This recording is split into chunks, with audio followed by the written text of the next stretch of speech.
kita coba. Jadi pagi ini kita ngomongin main SEO.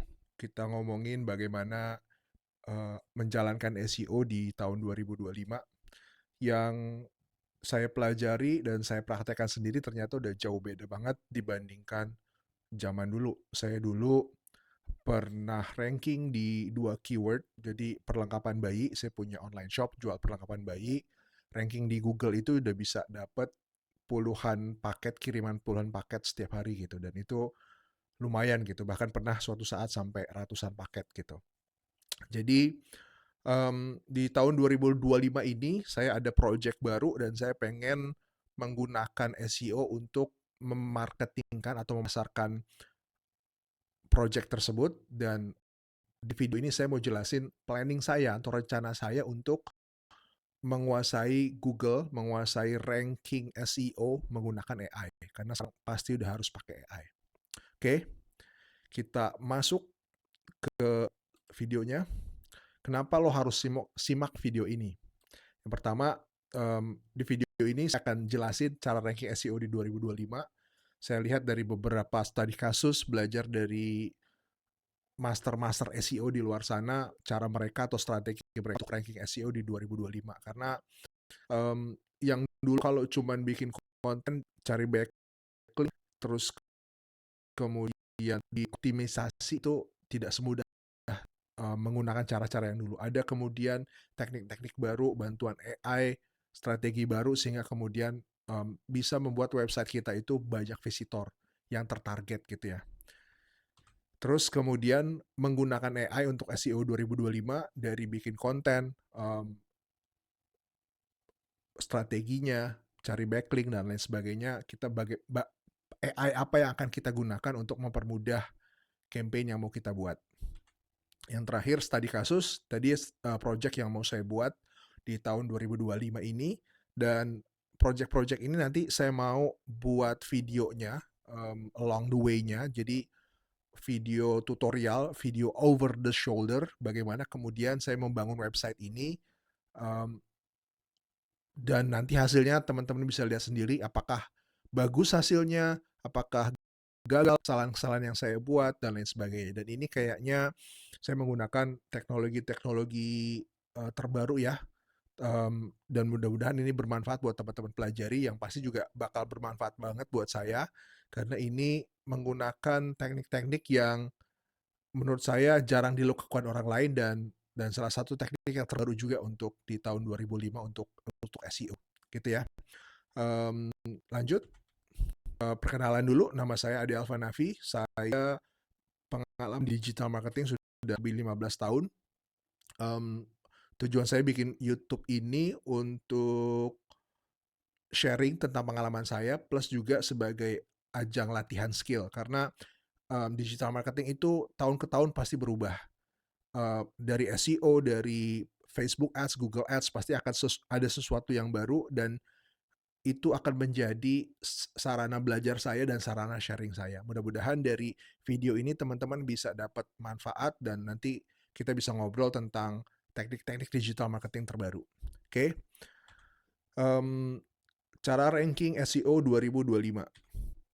Yang pertama, harus value, value, value. Dari dulu sampai sekarang, nomor satu itu yang menentukan sebuah website bisa ranking terus atau enggak, itu memang harus value. Dan ini bukan cuman di SEO aja, tapi di marketing secara umum. Kalau kita mau jual sesuatu, kalau kita mau mendapatkan sesuatu, artinya kita mau menukar sesuatu, harus punya value. Teman-teman pun ketika nanti katakanlah subscribe ke channel saya harus rutin memberikan values, rutin memberikan sesuatu yang bermanfaat untuk teman-teman konsumsi gitu. Sama juga di SEO. Kalau misalnya Google nanti ngelihat website kita nggak ada value-nya nih, atau value-nya terlalu umum, atau value-nya sampah, ya pasti akan susah untuk ranking, atau kalaupun ranking menggunakan teknik-teknik black hat gitu ya, pasti rankingnya cuma sebentar, atau bahkan bisa kena ban, kena sandbox, atau uh, penalti-penalti lainnya gitu. Jadi nomor satu harus tetap value. Cuma kan sekarang dengan adanya AI kita bisa membuat value tersebut itu jadi lebih mudah gitu. Nanti di video berikutnya atau di video ini saya akan jelasin secara ringkas bagaimana cara saya membuat sebuah sistem yang menghasilkan value secara otomatis untuk pengunjung atau visitor yang akan masuk ke website kita gitu. Jadi kemudian visitornya betah, dia mendapatkan solusi apa yang dia cari, dan kemudian Google bisa melihat itu dan website kita bisa ranking. Gitu ya. Jadi nomor satu tetap harus value. Ini pondasi dasar banget untuk sebuah website itu bisa ranking. Yang kedua, setelah kita punya value, kita harus ngerti technical SEO-nya. Bagaimana sebuah website itu bisa loadingnya kenceng, bagaimana dia bisa diindeks, bagaimana kemudian bikin backlink yang bagus, dan lain sebagainya. Itu masuk ke technical SEO, meta tag, dan lain sebagainya. H1, HTML, dan lain sebagainya. Itu masuk ke SEO technical. Next-nya, setelah kita punya value, kita juga di teknisnya bagus, bagaimana kemudian kita menggunakan brandingnya, marketingnya, kalau istilah di SEO itu EEAT, expertise, E-nya satu lagi saya lupa, authority, sama T-nya tuh trustworthiness gitu. Jadi expertise, experience, authority, sama T-nya adalah trustworthiness. Jadi EEAT itu sudah menjadi jargon di SEO, dan bentuk lainnya adalah brandingnya tadi, authority-nya tadi, marketingnya tadi, sehingga kemudian kita punya value, kita sampaikan value itu ke orang-orang dengan cara yang bagus, dengan cara yang masif, terus kemudian kita menjadi authority di situ, dan kemudian website kita bisa ranking gitu. Jadi ada filosofinya supaya kemudian website kita bisa ranking. Yang terakhir dari 3 itu, yang paling penting adalah user experience. Jadi bagaimana website kita itu membuat orang betah, membuat tadi kita memberikan solusi atas apa yang orang cari gitu. Di website kita bermanfaat bagi banyak orang, dan kemudian dari situ kita bisa ngajak orang lain untuk next step nih. Misal orang mau nyari tentang suatu berita gitu ya, next stepnya mungkin kita kasih beritanya, next stepnya apa nih yang bisa kita lakukan terhadap berita tersebut, apakah ajak orang itu untuk membaca berita yang lain, atau misal masuk ke grup, atau misal daftar apa, atau misal ada iklan, minta mereka untuk ngeklik iklan, dan lain sebagainya. Jadi user experience-nya kita olah sedemikian sehingga orang betah dan dapat apa yang dia cari dari website kita. Oke. Nah, terus kemudian tren AI untuk SEO 2025. Apa sih kemudian dari semua gambaran besar itu kita gunanya AI untuk kemudian bisa ngebantu hulu ke hilir dari website kita seperti apa. Pengalaman saya ini tools AI itu banyak banget. Untuk tools untuk konten, generate konten SEO aja udah banyak banget. Dan mereka semuanya menjanjikan hal yang sama, yaitu bisa bikin konten untuk ranking di SEO 2025 katakanlah ya. Tapi yang penting kita tahu strategi besarnya nih. Kita tahu kenapa sebuah konten itu bagus, kenapa Google nggak suka konten yang begini, atau konten yang unik, atau konten yang duplikat, atau konten yang dihasilkan dari AI, atau dan lain sebagainya gitu. Jadi yang penting kita tahu ilmunya, kita tahu strategi besarnya. Setelah kita tahu strategi besarnya kayak gimana, baru kita gunakan tools AI gitu. Jadi itu yang paling penting sih, karena yang sudah-sudah pengalaman saya, ketika kita termakan janji-janji nih, tools ini katanya bisa buat nge-rankingin konten gitu, dan kemudian banyak orang yang menggunakan tools tersebut, akhirnya saturated gitu, banyak orang menggunakan tools tersebut, dan kemudian Google tahu dan dia ngupdate algoritmanya, akhirnya banyak orang yang kena. Nah itu dari dulu polanya tuh seperti itu. Makanya kemudian saya selalu stick to the basic, kita fokus ke pondasinya tadi. Jadi kita tahu strategi besarnya, kita tahu pondasinya tadi, ya tadi value technical SEO-nya kayak gimana, brandingnya, terus kemudian user experience-nya.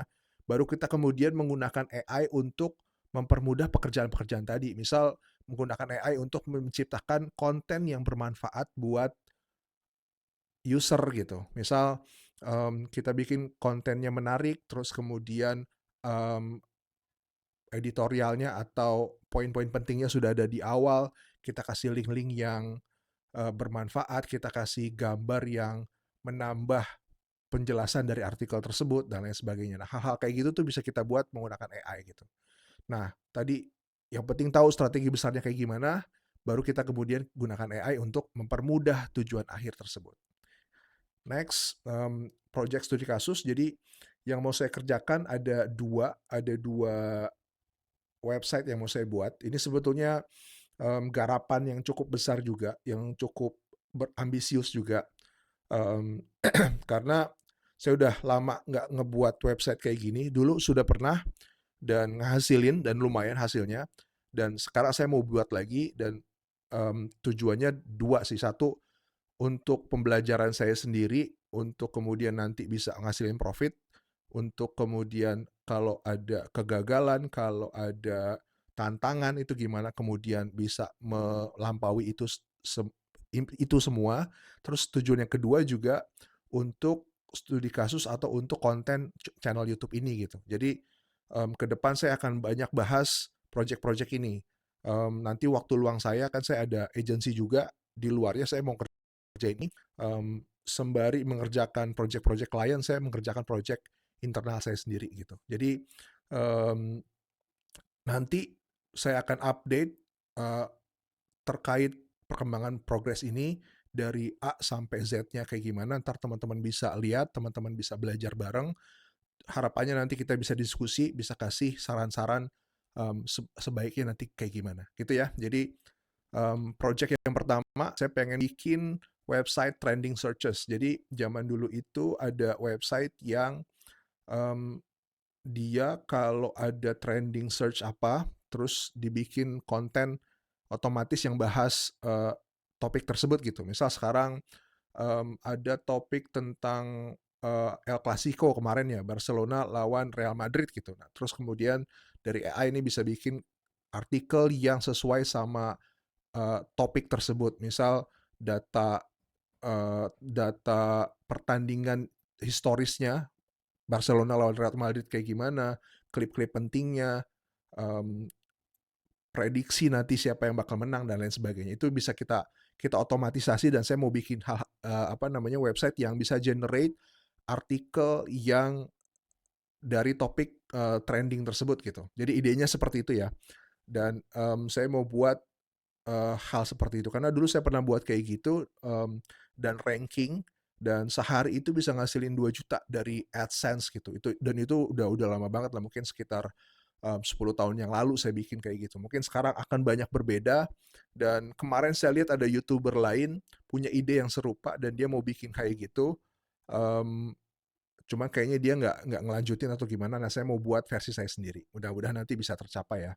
Saya sudah kebayang nih rangkaian-rangkaiannya mau dibuat seperti apa sehingga bisa tercapai tujuan akhirnya gitu. Cuma nanti kita coba praktekin lah.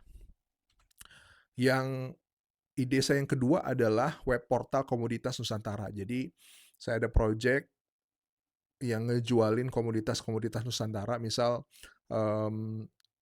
kelapa, kalau sekarang kan YouTuber yang ekspor Julio ekspor kan ngomongin tentang briket arang ya. Nah, saya pengen bikin satu portal yang isinya itu komoditas Nusantara. Misal tadi minyak kelapa sawit, minyak goreng atau gula. Gula juga ada macam-macam gitu ya. Ada gula merah, ada gula pasir, ada gula apa segala macam, madu, kayu dan lain sebagainya. Nah, saya mau bikin satu portal yang isinya tuh ngebahas itu semua gitu. Harapannya nanti itu bisa ranking di luar sana. Jadi orang-orang yang nge-search di Google misal um, kayu jati Indonesia gitu. Misal nanti yang muncul ranking adalah keyword dari website saya, dia akan kontak ke kita. Harapannya nanti saya bisa ngehubungin dengan buyer-buyer yang ada di Indonesia gitu atau supplier atau pabrik yang ada di Indonesia. Saya coba hubungkan dengan buyer-buyer di luar negeri sana gitu. Karena Indonesia tuh potensi alamnya besar sekali dan saya mau bikin satu web portal yang bisa menghubungkan itu. Harapannya seperti itu ya. Katakanlah ada banyak kan komoditas di Indonesia, katakanlah saya ranking di satu keyword aja saya jadi ranking satu di katakanlah di keyword nggak usah minyak sawit terlalu besar ya, katakanlah di gula aren lah katakanlah ya, di gula aren aja saya yakin itu hasil uangnya atau profitnya bisa besar sekali gitu ya. Jadi saya mau bikin dua itu, um, mudah-mudahan tercapai, dan ini kayaknya juga akan project yang jangka panjang, mungkin 3 bulan sampai 6 bulan, karena developnya aja udah lama, rankingnya juga akan lama juga. Um, tapi saya coba belajar fokus, saya coba belajar sabar juga, ini jangka panjang, dan ini juga lebih ke hobi sih, karena ini step by step ya, gak mungkin semuanya akan selesai dalam waktu dekat. Tapi kalaupun nanti udah jadi, blueprint ini bisa saya kembangkan lagi, bisa saya buat jadi project-project yang lain dengan funnel atau sistem yang serupa gitu. Ide besarnya seperti itu. Oke. Tech stack yang akan kita pakai, teknologi yang akan kita pakai. Ini ide saya belum tahu nanti kendalanya kayak gimana. Bayangan saya kayaknya komponen-komponennya dalam ngebuat project ini, uh, teknologinya adalah ABCD. Ini yang coba akan kita bahas. Yang pertama, saya mau bikin website pakai Strapi, Astro, sama Cloudflare Pages. Ini kalau misalnya terlalu teknis, mohon maaf ya. Ini um, saya sendiri bukan coder. Saya mungkin entusias lah atau hobi doang gitu. Saya nggak tahu Python, maksudnya nge-coding Python sampai jadi aplikasi yang full gitu, saya belum pernah gitu. Cuma belajar belajar kulit-kulitnya aja, tapi apa namanya, buat sampai pakai Go atau PHP atau Python atau JavaScript itu saya belum pernah gitu. Selama ini yang saya gunakan lebih ke tools yang no code atau semi code lah. Makanya kemudian saya biasanya pakai project-project yang ada di GitHub yang udah jadi, tinggal kemudian saya oprek nih gimana cara gunanya gitu. Nah, di yang teknologi yang akan kita pakai juga kayak gitu. Jadi kita pakai teknologi yang udah jadi, yang komunitasnya udah banyak, yang tutorialnya udah banyak. Jadi nanti kalaupun ada masalah troubleshootingnya kita bisa tanya di mungkin menggunakan Cloud Sonnet atau Gemini gitu ya, kayak gitu. Jadi Strapi sebagai back end-nya, Astro sebagai front end-nya, Cloudflare Pages-nya nanti sebagai hostingnya gitu. Jadi saya lihat kemarin ada website yang menggunakan Cloudflare Pages itu sangat cepat, dan padahal website-nya isinya tuh image semua, yang kalau misal menggunakan WordPress loadingnya pasti akan berat gitu. Dan ini dia website banyak banget kontennya, semuanya image dan bisa loading dengan cepat gitu. Nah, saya mau menggunakan ini. Saya belum pernah pakai Strapi, Astro, atau Cloudflare Pages, cuma nanti dengan bantuan AI, vibe coding gitu ya, dan pasti bahkan banyak troubleshooting, saya mau buat ini. Mungkin nanti di awal akan versi yang simple dulu, sampai nanti kita kembangkan sedikit sampai kemudian jadi satu website yang sesuai sama keinginan kita. Next, saya mau pakai WordPress, FS Poster, N8N, sama Agentic AI. Ini nanti untuk kontennya dan untuk marketingnya. Jadi idenya saya adalah pasti ini website ini butuh marketing, butuh backlink. Jadi saya mau sambungkan ke WordPress, karena WordPress itu saya lama, saya udah bikin website ratusan lah di WordPress gitu. Jadi udah tahu luar dalamnya, udah tahu troubleshootingnya di WordPress. Cuman kendalanya WordPress adalah kalau misal kita bangun website dengan 10.000 pages misal ya, itu pasti lemot dia.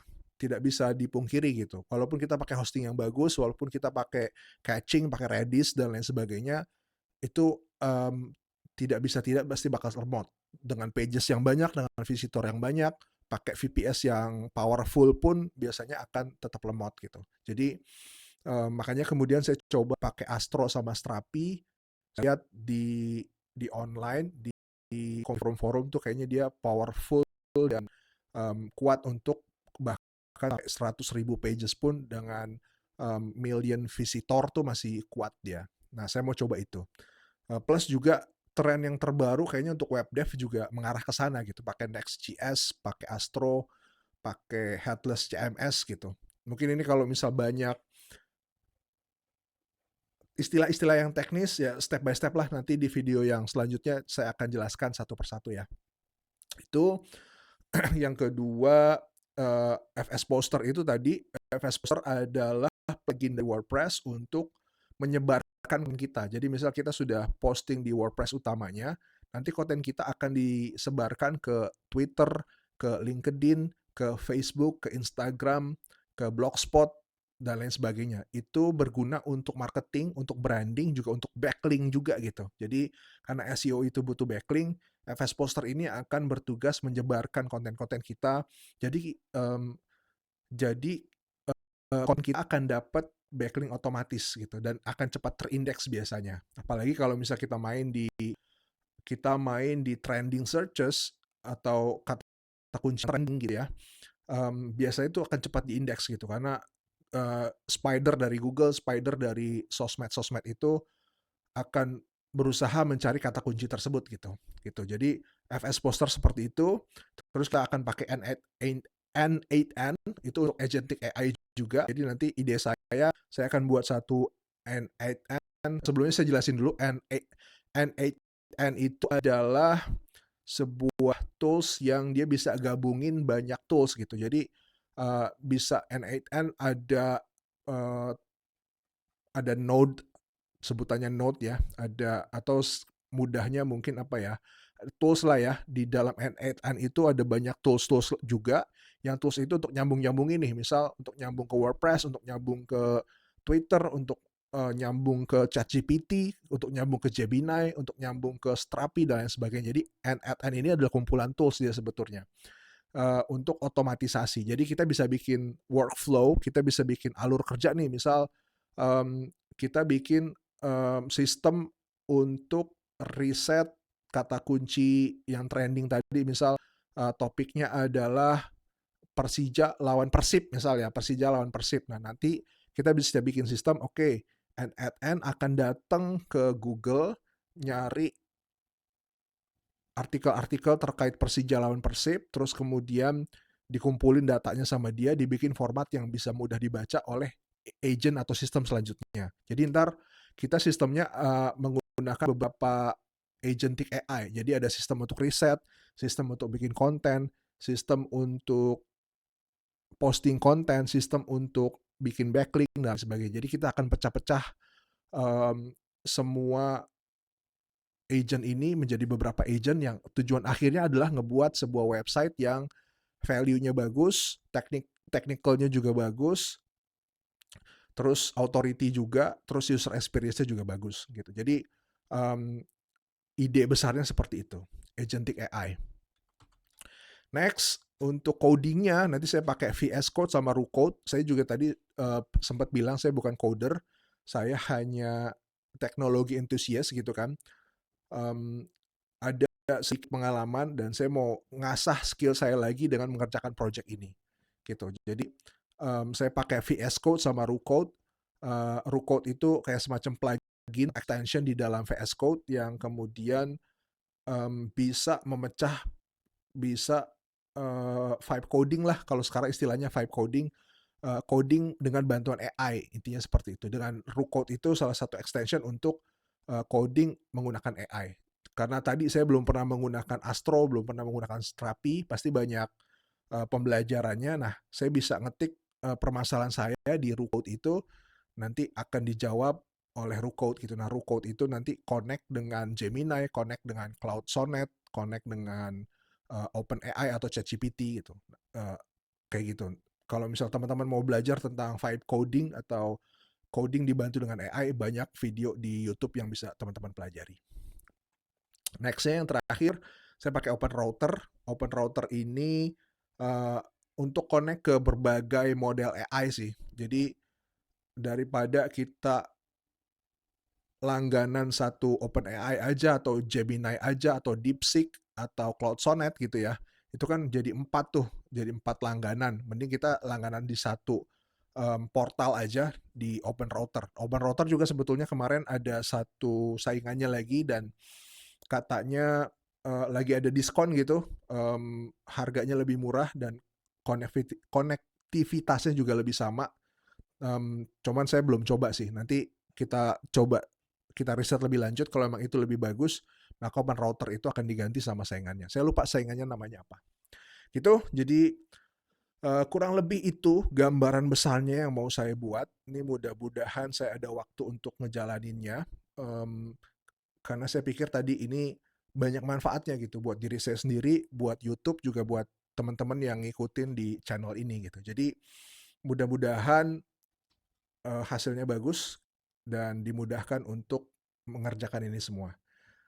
Terima kasih, sampai jumpa di video berikutnya.